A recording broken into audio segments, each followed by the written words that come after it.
არანაირი კამიტი შინაგან საქმეთა სამინისტროს არ შეუძენია და არ გამოუყენებია. მე მგონი კი არა, პირველი მსოფლიო ომის დროსაც არ ყოფილა საერთოდ გამოყენება. მე დღესაც არ ვიცი თქვენ რა გამოიყენეთ, რა ნივთიერება, როდესაც მშვიდობიანი აქციონერი ვიდექი და რაღაც გაურიეთ იმაში და მე ქიმიური კონდუქტივიტი მქონდა და დღემდე პრობლემა მაქვს. მე ვსდაემართა დღესაც არ მაქვს პასუხი რა ნივთიერება გაურიეთ იმ წყალს.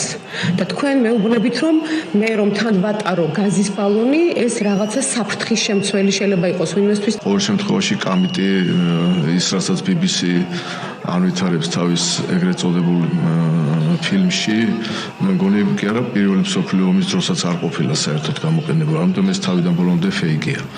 რა გამოიყენეს, ხო შეიძლება ვიცოდეთ. როდესაც სახეზე არის მასობრივი არეულობა, ტოტალური თავდასხმები პოლიციაზე, სახელმწიფო გადატრიალების მცდელობა, საქართველოს პარლამენტზე შტურმი, 171 პოლიციელი შავდება, იცვლიან მოლოტოვის კოქტეილებს, იცვლიან ფეირვერკების წვიმას და ადამიანები და პოლიციელები შავდებიან აქციის ჭყალებში მშვიდობიანი მომიტინგებისგან. ამ შემთხვევაში პოლიციას არათუ უფლება აქვს ვალდებულება გამოიყენოს ის კანონით გათვალისწინებული სპეციალური საშუალებები, რაც არის ჩამოთვლილი. ეს არის წყლის ჭავლი, ცრემსადენი გაზი, ფიზიკური ძალა და სხვა საშუალებები. არანაირი კამიტი შინაგან საქმეთა სამინისტროს არ შეუძენია და არ გამოუყენებია და ვერც გამოიყენებდა, იმიტომ რომ ასეთი ის არც არსებობს ჩვენს, ასე ვთქვათ, სარგებლობაში.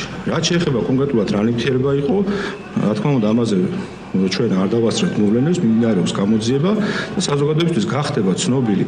ამ შემთხვევაში ნახავს, რომ არაფერი იქ ესეთი ნივთიერება არ იყო გამოყენებული, რომელსაც რომელიმე ევროპული ან ამერიკული პოლიცია არ იყენებს თავის, ასე ვთქვათ, მსგავს შემთხვევებში.